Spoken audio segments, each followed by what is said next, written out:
Good day. The date is 11th of January 2017. I'm Kerem Işık, currently studying my MA on University of Westminster, London, on music business. Today I'm with Mine Erkaya, who is my former teacher at the University of Istanbul, Istanbul Bilgi University. So, Mine, Hi. could you briefly talk about your career and how sound engineering did evolve with it? Okay. I finished my university degree in Bosphorus University, Istanbul, in civil engineering department. I had my bachelor from there. At the last year, I was studying there. I attended to a studio, recording studio, as a internee. It was because I really like to continue my career in music and in technology, and there was this opportunity at the studio. Then while I was working there, I realized that I really like the idea of being in the studio and recording and all this music production stuff. Then I decided to study it professionally. I was checking for colleges, graduate degrees, and other opportunities to study sound engineering. And then I realized there is this school named School of Audio Engineering. And then I liked the college a lot when I checked the içerik.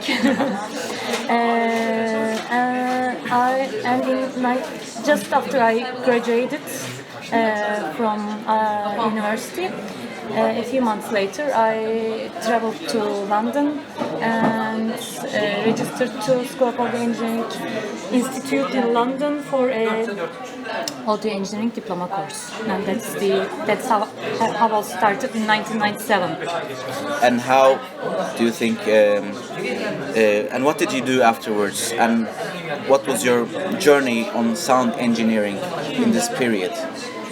How did the sound engineering technology change while you were in this journey? When I first started at the studio, Rax Marchand Studio, in 1996, we were using both analog technology and the digital technology. The analog technology had been used for recordings and mixdowns. There was SSL discs and ATRs and all these outboards for the mixing. And in the mastering studio, there was Sonic Solutions mastering unit, and also there was the TC Electronics hybrid M6000, I think, for mastering. But I haven't seen anyone using Pro Tools or Logic at that time in 1996. But I remember myself using Cubase Core. At those times, I was using Cubase Core because I had been singing in a choral rock group, and our chief asked me to put the notes to the computer by using Cubase Core. He taught me Cubase Core because he thought I was studying engineering, and he thought I would be good at in computers. It was my mission to learn Cubase Core. Then I went to London in our school. There was 5 studios with all analog devices: SSL, NeoVR, Legend, and then all these outboards, Focusrite, TubeTex, and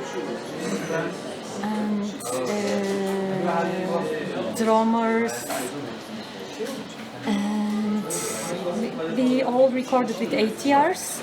And I studied there for 2 years with only analog desks, analog recording medias. For the first 1.5 years. Then I remember using ADATs. Some of my recordings I completed with ADAT, and you know ADAT is a digital recording media with analog digital recording device with analog media. It was the first time that I recorded to a digital device, and then I did that recordings mix down in Yamaha O2R in digital desk, which I liked very much because I was recalling all things so easily. Because while doing my mix downs in SSL and in VR console, I had to remember everything. I was drawing the figures to my notebooks because we haven't had the Technology to recall anything back, so you had to. and for some reason, I think I hadn't any camera or something like that. You just or had to iPhones. write. I just had to write something and remember things like that. So this was the early 2000s. Yeah, it was before 2000. Yeah. And I only used Pro Tools at the end, the last month in my studying in sometime in 1999 for automation pannings, level automations, and I tried to understand the idea behind Pro Tools. And in 2000, I came back to Turkey. There was no one using Pro Tools. There was only some studios using ADATs with Yamaha digital desks. And there was standard recording setup in Turkey in digital. And all the other studios were using ATRs, analog tape recordings, and analog desks. Then, in time, there was a transmission from the digital, from analog recording medias to digital medias with the hard disk recorders. From ADATs, then we moved to hard disk recording systems, standalone, like Tascam, for example, Tascam 8-channel hard disk recorder. And that was the time when digital audio workstations came into life in Turkey. And then suddenly we realized that everybody's. At that time I was using Cubase and Sonar. Cakewalk, not Sonar. I had been using Cubase and Cakewalk, and then we realized that Pro Tools is the one. Yeah, really. For audio production, the basic and the most professional sequencer. Then I had my first Pro Tools sequencer in 2004, I think, for my personal studio. And since then, I have been practicing. With Pro Tools, Logic, and Ableton, and Cubase. And there's one thing I really miss producing with analog desks a lot. From time to time, I think my experiences with ATRs and with analog desks, because I don't like to look at the screen all the time. Yeah. But also the feeling, seeing each note and each fader in front of you is a good feeling. Yeah. It's a really good feeling, and that's the story. So what kind of equipment do you currently use? Not just the program, but your current studio environment, and how do you think how do you connect those equipment to Pro Tools, for example? I mostly use my studio at the university that I teach, and also I have a very small working setup at home. And they all have Pro Tools and Logic. And at home I don't have a controller. I only have a sound cards and laptop and my headphone and the sequencer. That's it. But in school we have a Command 8 controller at one studio, we have analog desk, SSL, AWS 900 plus analog desk. It's not a controller, actually, sorry, it's a controller. It's a controller for some sequencers like Logic, Nuendo, and Pro Tools. But honestly, I never use this controller option of this desk. I always use the mouse and the keyboard of the computer because I don't find either Command 8 or SSL AWS controller unit is not simple to use. It's a little bit complicated, and for me, this makes things slower. And we have to be quick while what we are doing. That's why the controller features of both these units are not useful for me. Yeah, because they're separate units that you're trying to, like, they have separate things on it. So There you is have this to. mouse, there is this keyboard, and there are some shortcuts, and you can do all you want with the mouse and with the keyboards and with the shortcuts, but with the controller unit, you cannot do all the things. All the things you want. And also, there is a very small screen, for example. On SSL, there is a very small screen that you can put the inserts on the screen, you can put the send on the screen, you can put the level blah blah on the screen, but I mean, there is a very small screen. It's not, it doesn't make things easier. And it's this assigning things, assigning the insert tools, insert parameters, and then trying to screen and scroll down One by one on that by screen. one. It really makes things not easier, but quite even harder for me. So that's one of the differences of digital and analog solutions that differs in the modern times, I think. Yes. Do you think there's any other, based also on sound quality and everything else, do you think there's another other differences between digital and analog solutions? In terms of solutions, yeah, we all know the transmission controls in analog is quite hard, from rewinding and forward kind of things. From the tape era? Tape. Yeah, okay. In terms of solutions, it's not easy in analog.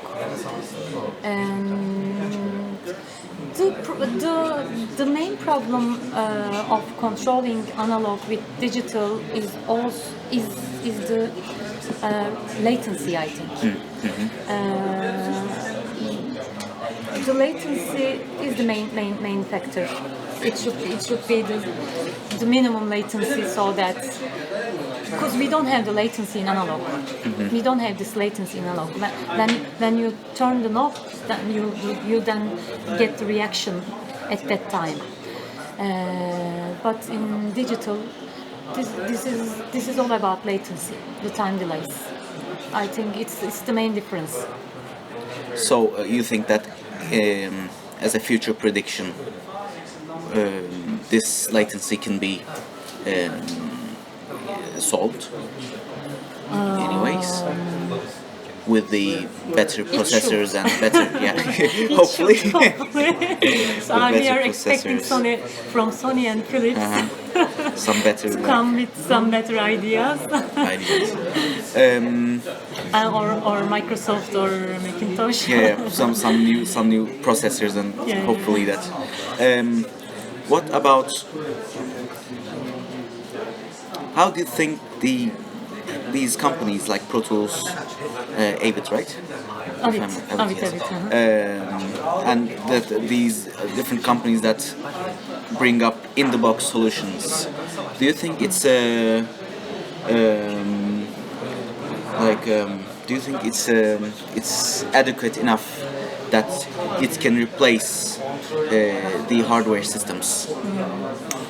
And how do you think if they have any disadvantages, the in-the-box system, if they have the disadvantages, how do you think these companies would try to solve these disadvantages for a sound engineer? As I began all this sound engineering thing by using the analog desks and analog hardware units or hybrids, but outboard hardware units, and also by recording the analog tape recorders, I had really difficulty to get used to the sound of digital, because the analog sound is really we cannot see it. We need a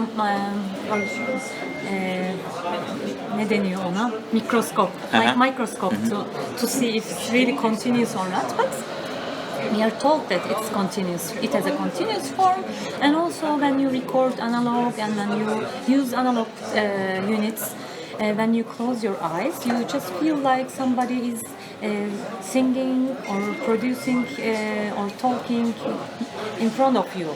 It's just very real. It's more and natural. Natural, yeah, and warm also. But in digital, as I was in the middle of this transition from analog to digital, when I was in the middle of my career, I had really difficulties to understand how to make digital sound like analog. It's a big question because digital sound different.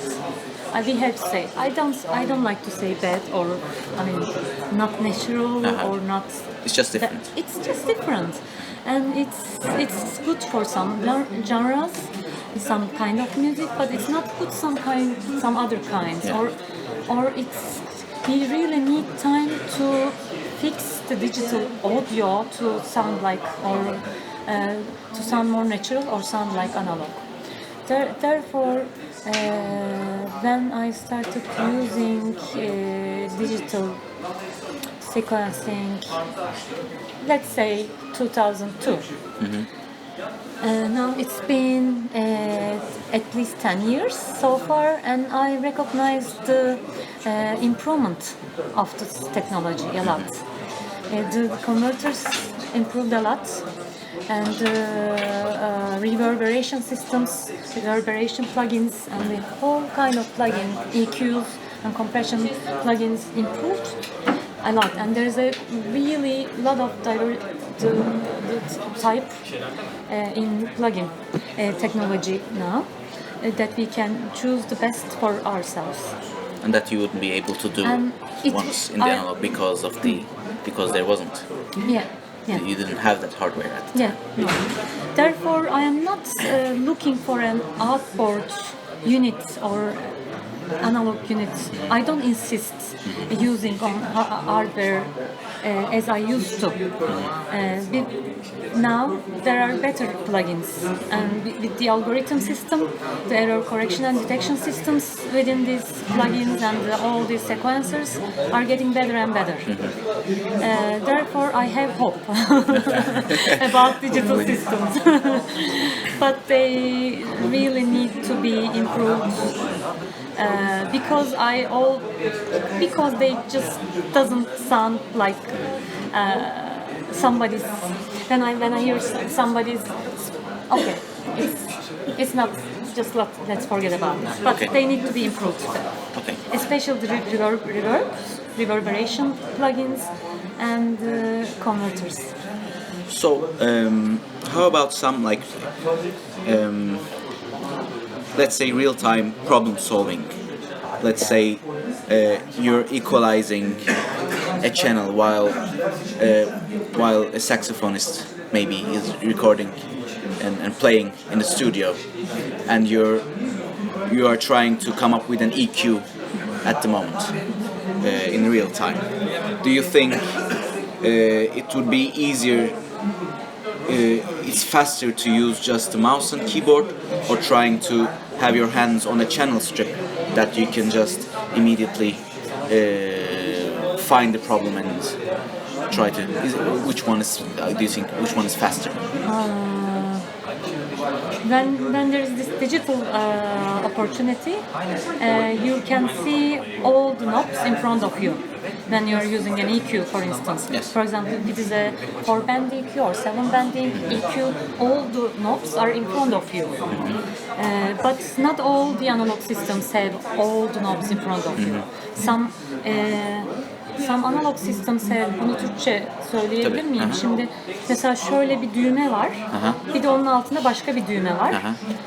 Aslında öyle bir takım pluginler de var galiba. Hani üstteki Başka bir şey, alttaki başka bir on şey. top the knob is for level and the bottom, but you can't see the But it's for, bottom like, knob.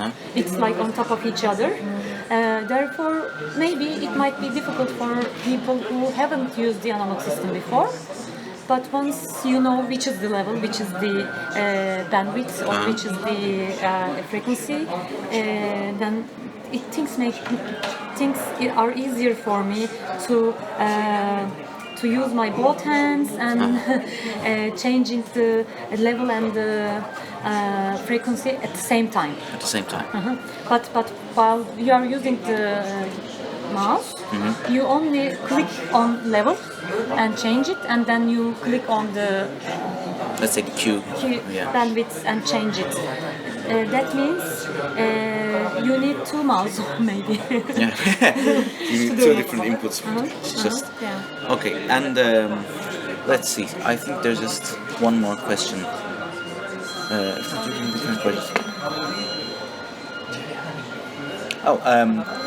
Based on this question, do you think like some current budget-friendly hardware solutions, not like like those huge Pro Tools desks, but for home users, can adequately simulate the real hardware and their original counterparts? I don't think so. You don't think so? Okay. But if it will be one like that, I would be happy. Yeah. And the last I would question. appreciate it. The last question. If the future technology allows inaudible results between analog and digital recording and processing, do you think the current hardware clutter could become obsolete? Bu arada bir önceki sorun hardware the live desks are quite good. Yes, but it's expensive. Yeah, they are. And I'm talking about budget Okay. solutions. Yeah. Let me repeat the last question. Okay. If the future technology allows inaudible results between analog and digital recording and processing, do you think the current hardware clutter could become obsolete? That we won't anymore need these hardwares we're using, Question. like the hybrids hardwares we're using right now. If the technology allows it to become unnecessary Unnecessary. as an inaudible result, like it can give you the same results. Same results. Do you Okay. think those hardwares could be obsolete and unnecessary to use? Yes. Yes, do you think? Yeah, because as I said before, when digital came in, all I'm trying to make it sound like more natural. I have this quote to tell to my students. Sometimes when we record with digital, we use a lot of plugins just because to make it more natural. Just to replicate the warmth, for example. For example, then it's easier to mix with analog. Honestly, because you just do much of the work. You just complete much of the work in recording, and recording more real. And then you don't have to put all of those. the dartboards to correct things. Sometimes I feel like digital is just deteriorating because of the bad quality of the converters and bad quality of the plugins, deteriorating the sound. Then you are trying to make it better by using more plugins. And if digital sounds like analog, then why do we need analog? Because they are heavy and they are heavy and They're not mobile. portable. Yes, not they are not portable. So I would prefer And portable expensive. and expensive, but I mean I would prefer portable and less heavy Solutions. solutions. Okay, thank you very much. This was Kerem Işık interviewing Mine Erkaya. Thank you. Hey.